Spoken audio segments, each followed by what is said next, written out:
Assalamualaikum warahmatullahi wabarakatuh. Shalom, Om Swastiastu, Namo Buddhaya, salam kebajikan.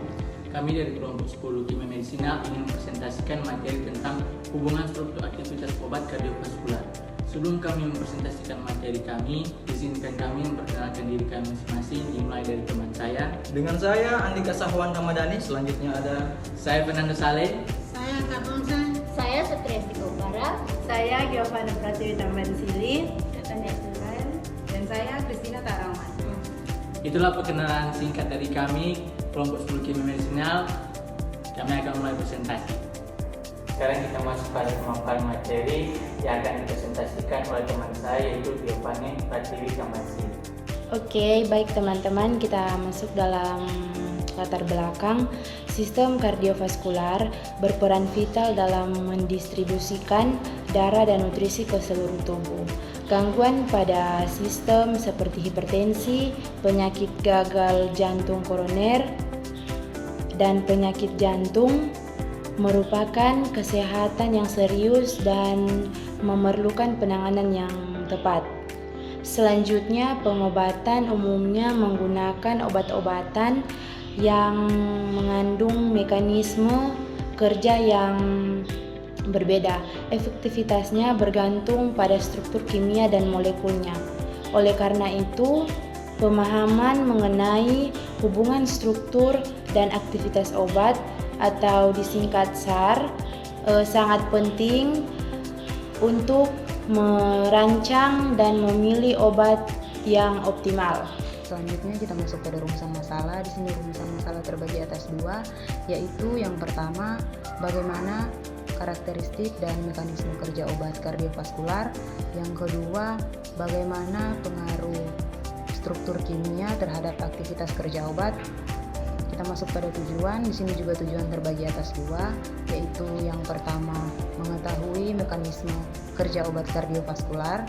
Yang kedua, menganalisis hubungan struktur kimia dengan aktivitas kerja obat. Baiklah, kita masuk pada penjelasan yang pertama, yaitu pengertian golongan dan fungsi obat kardiovaskular. Nah, obat kardiovaskular adalah pilihan obat yang berfungsi untuk mencegah dan mengobati berbagai penyakit yang menyerang organ jantung serta pembuluh darah dalam tubuh. Berikut kita masuk pada golongan utama obat kardiovaskular yang terbagi menjadi 4 bagian golongan. Yang pertama, beta blocker, yang kedua kalsium channel blocker atau CCB, yang ketiga obat nitrat, dan yang keempat ACE inhibitor. Nah, berikut kita masuk pada fungsinya.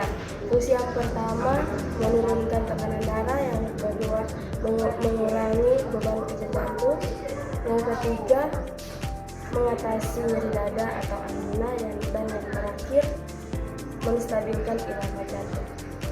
Penjelasan dua mekanisme kerja obat kardiovaskular. Beta blocker menghambat disebabkan dengan menurunkan detak jantung dan tekanan darah. Sensium blocker menghambat masuknya kalsium melempar pembuluh darah. Obat nitrat melemparkan pembuluh darah, mengurangi beban kerja jantung. CCB inhibitor menghambat fungsi inhibit pembuluh, menurunkan tekanan darah. Oke, kita masuk pada penjelasan 3, yaitu hubungan struktur dan aktivitas atau SAR. Definisi SAR yaitu hubungan antara struktur kimia obat dengan efek biologis yang ditimbulkan. SAR juga dapat mempengaruhi struktur kimia obat seperti menentukan kekuatan ikatan dengan reseptor, mempengaruhi selektivitas kerja obat, serta menentukan efektivitas dan keamanan pemakaian. Prinsip SAR yaitu perubahan sedikit saja pada struktur molekul dapat mengubah cara kerja obat. Kita masuk ke penjelasan 4. Contoh penerapan SAR pada obat kardiovaskular. Yang pertama, beta blocker, gugus aromatik dan rantai samping menentukan selektivitas reseptor. Kemudian CCB. dihidropiridin membuat kerja lebih spesifik pada pembuluh darah. Kemudian nitrat, grup nitrat organik berfungsi melepaskan NO sebagai vasodilator.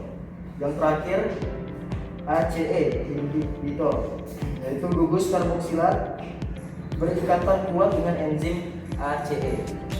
Kita masuk kepada kesimpulan. Struktur kimia obat sangat menentukan cara kerja, aktivitas dan keamanannya. Pemahaman mengenai hubungan struktur dan aktivitas atau SAR sangat penting untuk pengembangan obat baru yang lebih baik serta penggunaan obat kardiovaskular yang lebih selektif dan optimal. Saran yang perlu diketahui yaitu 1. Perlu penelitian lebih lanjut untuk mengembangkan obat dengan struktur yang lebih efektif dan meminim efek samping. Yang kedua, tenaga kesehatan perlu memahami konsep SAR agar dapat memilih dan memberikan terapi yang paling tepat bagi pasien. Itulah pemaparan materi dari kelompok kami. Jika ada pertanyaan, tulis di kolom komentar dan jangan lupa berikan like. Terima kasih. Jika ada masukan juga silakan di komen ya guys. Bye bye. Terima kasih.